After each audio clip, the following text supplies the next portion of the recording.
Seguimos hablando sobre las lesiones bucales, nos sigue acompañando la patóloga bucomaxilofacial Mariana Villarreal y estamos también recibiendo sus preguntas y comentarios en redes sociales. Ya estamos conectados con ustedes en Instagram Live y como siempre viendo su participación que es sumamente importante. Por acá tenemos a Paulucci que nos dice, ¿es cierto que el cáncer bucal tiene relación con el consumo excesivo de alcohol, tabaco y exposición solar en demasía? Buenísima pregunta. El tabaco, lo primero, el consumo del tabaco en cualquiera de sus formas, ya sea cigarrillo, tabaco artesanal, chimó, y ahora no hay suficiente evidencia, pero estamos estudiando si vapear. Con respecto al alcohol, la sinergia. Tabaco, alcohol es terrible, verdaderamente, porque además ayuda a que se produzca una gran cantidad de carcinógenos. Y con respecto a la luz solar, el labio. Es una de las zonas donde el cáncer de labio está absolutamente asociado a la exposición solar, es en estas que tenemos tanta incidencia, ¿no? Por ejemplo, los herpes bucales, que muchas Ujú, personas refieren que se les activa, por ejemplo, en la playa, ujú. en lugares donde tiene gran exposición solar. Sí, Sabemos que esto es un virus que puede aparecer en cualquier parte del cuerpo, pero sí. ¿qué pasa con el herpes bucal? Ese es un virus, el virus herpes simple, que se deposita en cuando uno se infecta con virus herpes simple, le queda en su cuerpo para toda la vida. Se inactiva, pero Queda sigue ahí. totalmente. Y vive en una cosa que se llaman los ganglios nerviosos. Entonces, cuando hay algún factor, como puede ser frío extremo, ir a la playa, exponerse al sol, en las mujeres, por ejemplo, la menstruación o, por ejemplo, estadios de mucho estrés, ese virus se activa, va por los trayectos nerviosos y va hacia la boca. Y siempre produce esas lesiones que son unilaterales y que primero son esa persona que sufre de herpes, siente que se le pone caliente, que le va a salir, que le pica, y después salen esas vesículas. Y eso está full de virus. O sea que si esa persona comparte cubiertos, si esa persona comparte o da un beso a alguien, le pasa ese virus a esa otra persona. Claro. Entonces, esos besos a los niños, por ejemplo, cuando tenemos el virus, o esos niñitos que se besan en la boca la mamá y el hijo, son terribles porque en ese momento le podemos pasar a los niños el virus. El láser para estos herpes, ¿qué tan efectivo es? Estupendo, es estupendo. La verdad que el láser es una nueva herramienta que tenemos a la mano, que podemos utilizarlo para el manejo de las lesiones por herpes. Ahora, ¿te voy a quitar con el láser el herpes de tu cuerpo? No, como dije Pero anteriormente. sí de la zona donde se Pero trata. sí de la zona, exactamente. Entonces, te lo voy a curar rápidamente o no voy a permitir que se produzcan todas esas vesículas. Entonces, más bien voy a hacer que se acelere o que no aparezca la lesión. Y eso lo hace el odontólogo, Sí, el claro. patólogo. ¿Cómo no? Por supuesto que sí. Eso es el día a día de nosotros ahora. Una alternativa Absolutamente. que muchas personas desconocen. Sí, porque a veces tienen esos herpes enormes que hasta no pueden ir a trabajar. En cambio, bueno, si usted sabe que le va a dar ese herpes, inmediatamente puede ir a la consulta, le hacemos láser terapia y con eso inhibimos que se desarrolle tan grande y se cura más rápido. Importante. Por aquí aprovechan y hacen otras preguntas que no solamente son de lesiones. Ajá. Por acá Ivonne nos dice, ¿en qué tiempo se cura un paciente que se le extraen 4 cordales y cuándo puede volver a hacer deporte? Gracias. Bueno, yo no soy cirujano, pero obviamente el periodo de cicatrización, dependiendo del tipo de cirugía y cómo estaban esas cordales, debe ser de una semana. Ya usted en una semana debe estar súper chévere para hacer todo. Y si tiene una buena cirujana o un buen cirujano, mejor todavía. Por supuesto. B. Douglas nos dice, saludos Daniela, doctora, buenas tardes. ¿Es cierto que el estado de tus dientes puede afectar tu corazón? Absolutamente. Ya ha habido varios trabajos en los que han venido estudiando que esos pacientes que tienen enfermedades de las encías, esas bacterias que están ahí presentes, pudieran predisponer a las personas para enfermedades cardíacas y para también ACV, es decir, accidentes cerebrovasculares. Entonces, fíjese como si usted no cuida sus encías, si usted tiene cálculos, si usted no se hace la limpieza, si usted las encías las tiene inflamadas per se, esas bacterias ese estado pudiera predisponerte a riesgo de enfermedades ¿Con qué cardiovasculares. frecuencia se debe hacer una limpieza bucal? Al menos 2 veces al año, al menos. Por lo menos. Al menos, 2 veces al año. Por supuesto. Doris nos dice, buenas tardes, ¿qué lesiones son las más frecuentes? Las lesiones más frecuentes, afortunadamente, son las lesiones buenas. Bueno, la lesión más frecuente de la boca es la caries, eso por supuesto.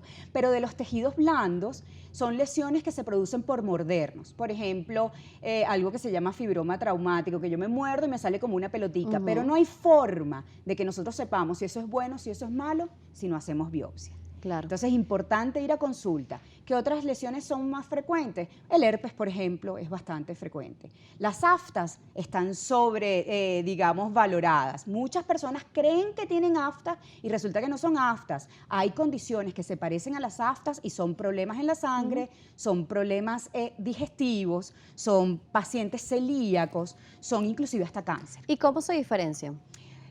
Bueno, hay distintos signos que nosotros tenemos que evaluar, toda la parte sistémica, pero indudablemente muchas veces tenemos que hacer biopsias o podemos hacer exámenes directos. Es decir, depende de hacia dónde me vaya a mí la vía diagnóstica, yo voy a utilizar distintas formas. Por ejemplo, de si diagnóstico. consumimos un alimento muy caliente o muy picante, ¿puede ser un desencadenante de un afta?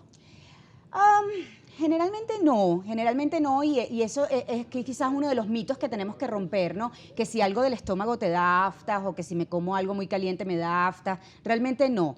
Me puede dar esas llaguitas, esas ulceritas porque me quemé o Sí, porque me mordí que son sumamente y chiquiticas. que duelen horrible, Y más en la lengua. pero no son aftas. Las aftas son un problema inmunológico, que son un reto diagnóstico. ¿Cómo se ven las aftas? Son lesiones ulcerativas, son llaguitas redondas Ok. que tienen un borde rojito que duelen como el diablo, pero que aparecen en ciertas mucosas, en ciertas zonas de la mucosa preferiblemente. Entonces, hay llaguitas, por ejemplo, en la encía que no son aftas. Claro. Y nosotros nos confundimos porque no las Pero reconocemos. si son burbujitas chiquiticas, por ejemplo, en la lengua blanca, Pudiera blanquecina, ser luego muchísimo de comer peor. algo muy caliente, por ejemplo, sí podría ser una lesión por la temperatura. Es difícil de decirte a ciencia cierta Claro. en este momento, ¿no? Pero, por ejemplo, en la boca hay muchísimas cosas como glándulas salivales. A lo mejor ese cuadro que me estás diciendo es inflamación de las glándulas. Por eso la importancia... De evaluación. De evaluación, exactamente. La afta nos dice que puede ser también el indicativo de enfermedades bucales e inclusive el cáncer. Pero la afta puede desencadenar algún tipo de patología adicional. Bueno, las aftas como tal son una entidad inmunológica aparte, pero se parecen a muchísimas cosas. Entonces, ese es el rollo. Que Ese la es el gente, reto. ese es el reto. Que la gente siempre piensa que son aftas y de repente eran un montón de cosas más porque no fui al especialista y hice el diagnóstico adecuado. Y yo lo estoy tratando como que si fueran aftas y de repente es que tienes una deficiencia de alguna célula en la sangre. Por ejemplo, las personas que utilizan ortodoncia. Ajá. Y le cambian los alambres, tienen, Ajá. bueno, algunos brackets especiales porque Sí. van a colocarse algunos elásticos, Sí, todo esto. sí. Y tienden de repente a romper o aparecer algunas lesioncitas. Esto es normal que se empiece a lesionar esta zona. Sí. Se puede producir algún problema en el futuro si esta zona se afecta por mucho tiempo. ¿Qué pasa con ellos? Bueno, la ortodoncia es una de las cosas que aparecen más ulceritas y que las mal llamamos aftas y no son aftas. Ujú. Son úlceras por la ortodoncia, son úlceras que llamamos traumáticas.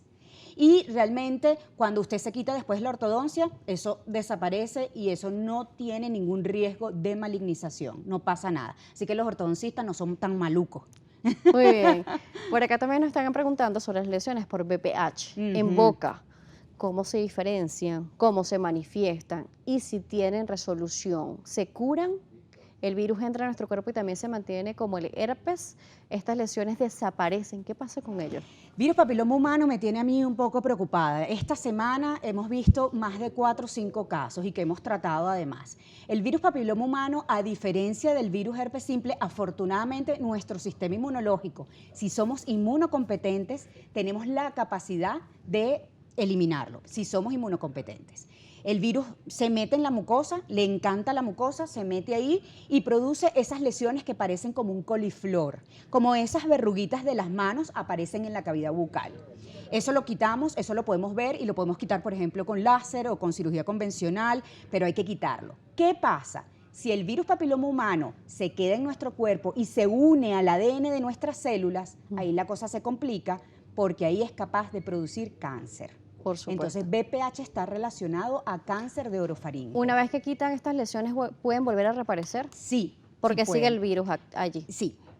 Hay o que porque tener te mucho control. reinfectas. O porque te reinfectas. Hay demasiadas variantes del pH.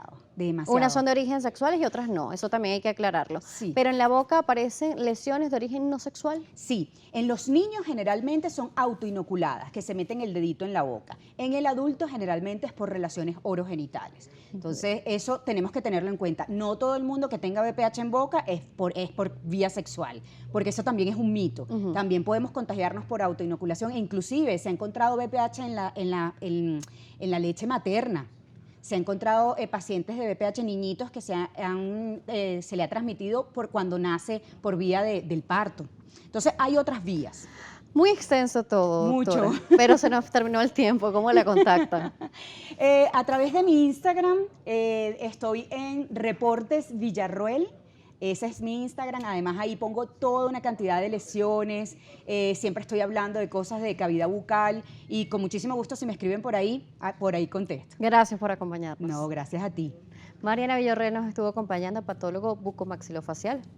Vamos a estar muy pendientes también de estas jornadas que realizan en nuestro país y a seguir a la doctora para enterarnos. Recuerda las redes sociales, @salud_gb, @DanielJSalas. Será hasta una próxima oportunidad.